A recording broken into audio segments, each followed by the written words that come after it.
नमस्कार.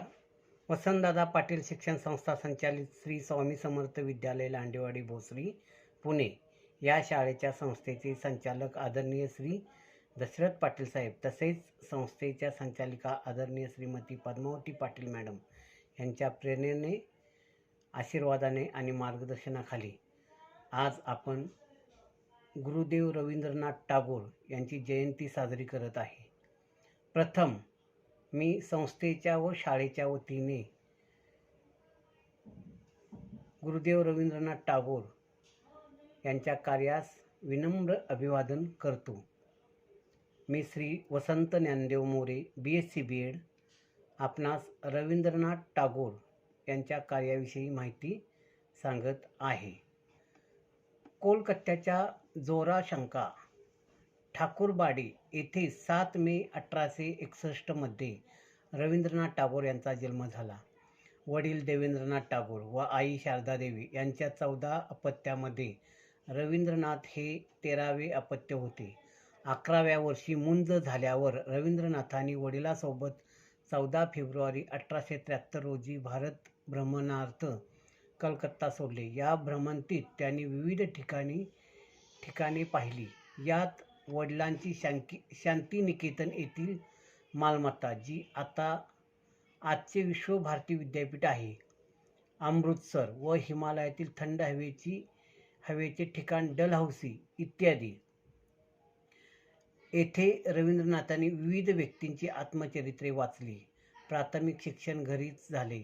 संस्कृत, बंगाली, इंग्रजी, इतिहास, खगोलशास्त्र, विज्ञान, कालिदासाचे काव्य व संस्कृत आदीचे अध्ययन त्यांनी केले. चित्रकलेची त्यांना आवड होती. रानावनात फिरावे, हिरवा निसर्ग पाहावा, पक्ष्यांची किलबिल ऐकावी, गाणी म्हणावीत, कविता कराव्यात, चित्रे काढावीत असे रवींद्रनाथांना मनापासून वाटत असे. वयाच्या 8व्या वर्षापासूनच ते कविता लिहित होते. 1977 साली प्रकाशित झालेल्या रचनांमुळे रवींद्रनाथ प्रथम लोकांसमोर आले. यात मैथिली कवीच्या विद्याप्रवर्तित शैलीत रचलेल्या काही दीर्घ कविता होत्या. विनोदाने रवींद्रनाथांनी प्रथम ह्या भानुसिंह नामक वैष्णव कवीने 17व्या शतकात रचलेल्या व नंतर गहाळ झालेल्या रचना आहेत असा आविर्भाव केला व नंतर त्याचे कवित्व मान्य केले. याच काळात त्यांनी संध्या संगीत 1882, बंगाली भाषेतील पहिली लघुकथा भिकारिणी व सुप्रसिद्ध कविता निर्झरेर, स्वप्नभंग आदी रचना लिहिल्या. रवींद्रनाथ टागोर यांनी बॅरिस्टर होण्यासाठी लंडनच्या युनिव्हर्सिटी कॉलेज येथे प्रवेश घेतला, पण तेथे त्यांचे मन रमेना. परंतु 1880 साली कोणत्याही पदवीशिवाय ते बंगालला परतले. 9 नोव्हेंबर 1883 रोजी रवींद्रनाथांनी वयाच्या 13व्या वर्षी मृणालिनी देवी यांच्याशी विवाह केला. या विवाहानंतर या दाम्पत्यांना 5 अपत्ये झाली, पैकी 2चा बालमृत्यू झाला.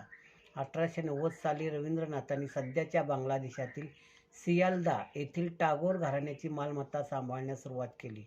त्याची पत्नी व मुले 1898 साली तेथे त्यांच्यासोबत आली. या काळात ते जमीनदार बाबू या नावाने ओळखले जात होते. हा काळ रवींद्रनाथाचा साधना काळ म्हणून ओळखला जातो. त्यांनी नंतर गल्पगुच्छ नावाचा 84 कथा असलेले 3 खंडी पुस्तक प्रकाशित केले. आवेग व विरोधाभासयुक्त असे ग्रामीण बंगालचे सुरेख चित्रण यात रवींद्रनाथांनी रेखाटलेले आहे. शांतिनिकेतन 1901 ते 1932 कालावधी. 1901 साली रवींद्रनाथांनी सियालदा सोडून शांतिनिकेतन येथे राहण्यास आले. एका आश्रमाची स्थापना करणे हा त्याचा उद्देश होता. या आश्रमात त्यांनी एका प्रार्थनागृहाची, प्रयोगशील शाळेची, बाग बगीचा व ग्रंथालयाची स्थापना केली. या शाळेचे स्वरूप आश्रमासारखे होते. सर्व शिक्षण मोकळ्या हवेत, 4 भिंतीच्या बाहेर व निसर्गाच्या सानिध्यात होते. यालाच शांतिनिकेतन असे म्हणतात. रवींद्रनाथाच्या पत्नीचा 1900 मध्ये व 2 मुलांचा मृत्यू येथेच झाला. वडिलांचे देहावसान 19 जानेवारी 1905 मध्ये झाले व वारसदार म्हणून रवींद्रनाथांना नियमित मासिक उत्पन्न मिळू लागले. याशिवाय त्यांना त्रिपुराच्या महाराजाकडून आर्थिक सहाय्य, कौटुंबिक दागदागिने व पुरी, ओडिसा येथील बंगला विकून काही अर्थप्राप्ती झाली. या काळात त्यांचे साहित्य बंगाली व विदेशी वाचकांचे अधिकाधिक लक्ष खेचू लागले. नैवेद्य 1901 व खेया 1906 या रचना याच काळात प्रकाशित झाल्या. याशिवाय कवितांचा फ्री वर्सेस या नावाने अनुवाद करणेही सुरू झाले. 14 नोव्हेंबर 1913 रोजी स्वीडिश अकादमीचा नोबेल पुरस्कार प्राप्त झाल्याची बातमी रवींद्रनाथांना समजली. 103 कवितांचा संग्रह असलेल्या गीतांजली या रचनेबद्दल त्यांना हा पुरस्कार देण्यात आला होता. गीतांजलीचे भाषांतर स्वतः रवींद्रनाथांनी केले होते. रवींद्रनाथांचे शैक्षणिक कार्य आणि विद्यार्थ्यांसाठी असलेली तळमळ पाहून 1915 साली त्यांना ब्रिटिश सरकारने सर ही पदवी दिली. पुढे 1919च्या जालियनवाला बाग हत्याकांडानंतर त्याचा निषेध म्हणून त्यांनी सर ही पदवी सरकारला परत केली. 1921 साली रवींद्रनाथ व कृषी अर्थतज्ञ लिओनार्ड के एल्महिस्ट यांनी शांतिनिकेतन जवळील सुरुल येथील एका ग्रामीण पुनर्निर्माण संस्थेची स्थापना केली. या संस्थेचे रवींद्रनाथांनी पुढे श्री निकेतन असे नामकरण केले. श्री निकेतनच्या माध्यमातून महात्मा गांधीजींच्या प्रतिकात्मक स्वराज्य चळवळीला पर्याय देण्याचा त्यांनी प्रयत्न केला होता. ज्ञान संवर्धनातून अज्ञानी व असहाय्य ग्रामीण भागाची सुटका होईल या उद्देशाने त्यांनी विविध देशातील विद्वान, दाते व अधिकाऱ्यास या उपक्रमात सहभागी करून घेतले. 1930 सालापासून त्यांनी भारतातील पराकोटीच्या जातीयतेविरुद्ध प्रचार सुरू केला. नाट्य कविता याद्वारे जागृती निर्माण करण्याचा प्रयत्न केला. केरळच्या गुरुवायूर मंदिरात दलितांना प्रवेश देण्याचे त्यांनी आवाहन केले. अखेरची वर्ष 1932 ते 1941 जीवनाच्या शेवटच्या दशकात रवींद्रनाथ पूर्णपणे जनसन्मुख होते. त्यांची लोकप्रियता बंगालमध्ये शिखरावर पोहोचली होती. 15 जानेवारी 1934 रोजी बिहारमध्ये झालेल्या भूकंपाची महात्मा गांधींनी दलित अत्याचाराची परमेश्वराने घेतलेली सूड अशी संभावना केली. या वक्तव्याचा रवींद्रनाथांनी निषेध केला. बंगालच्या आर्थिक सामाजिक अवनतीबद्दल व कोलकात्यातील भयावह दारिद्र्याबद्दल त्यांनी चिंता व्यक्त केली. या दारिद्र्यावर केलेल्या मुक्त छंदातील 100 ओळीच्या कवितेचा प्रभाव सत्यजित रे यांच्या अपुरा संसार या चित्रपटावरही पडलेला दिसतो. पुनश्च 1932, शेष सप्तक 1935, पत्रपूत 1936 आदी गद्य पद्यांचा समावेश असलेले स्वतःच्या लिखाणाचे 15 खंड संपादित केले.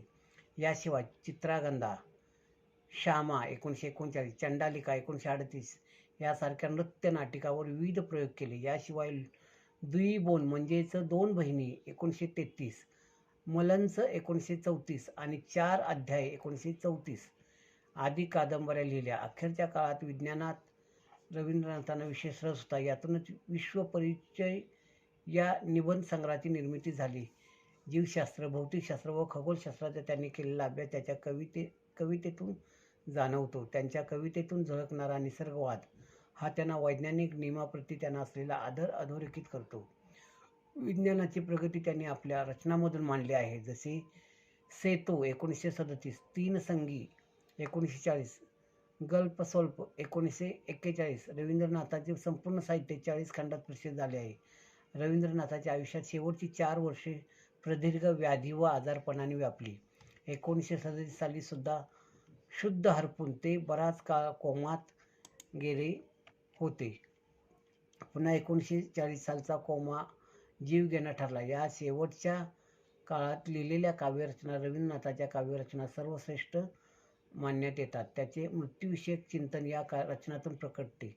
7 ऑगस्ट 1941 रोजी रवींद्रनाथाचा कोलकात्याच्या त्यांच्या वडिलोपार्जित जोर शळंका ठाकूरवाडी येथे वयाच्या 80व्या वर्षी मृत्यू झाला. रवींद्रनाथ जरी स्वर्गवासी झाले तरी त्यांच्या साहित्य कृतीतून, त्यांच्या विश्वभारती विद्यापीठातून, त्यांच्या गीतांजली या काव्यातून ते आपणास नित्यनेमाने आठवत राहतील. त्यांच्या जनगण मन या राष्ट्रगीतातून दररोज प्रेरणा मिळतच राहील. त्यांचे अमार सोनार बांगला हे गीत बंगालचे गीत आहे. आम्ही चीनी चीनी गो तोमारे ओ गो विदेशिनी हे त्यांचे लोकप्रिय गीत. तर जनगण मन हे देशाचे राष्ट्रीय गीत रवींद्रनाथ टागोर यांनीच लिहिले, म्हणून त्यांना राष्ट्रकवी तसेच विश्वकवी असे म्हणतात. भारत सरकारने त्यांचा पोस्टाचे तिकीट व नाणी काढून गौरव केला आहे. त्यांना गुरुदेव ही जनतेनेच पदवी बहाल केली आहे. अशा विश्वकवी नोबेल पुरस्कार प्राप्त गुरुदेव रवींद्रनाथ टागोर यांच्या कार्यास विनम्र अभिवादन करतो. जय हिंद.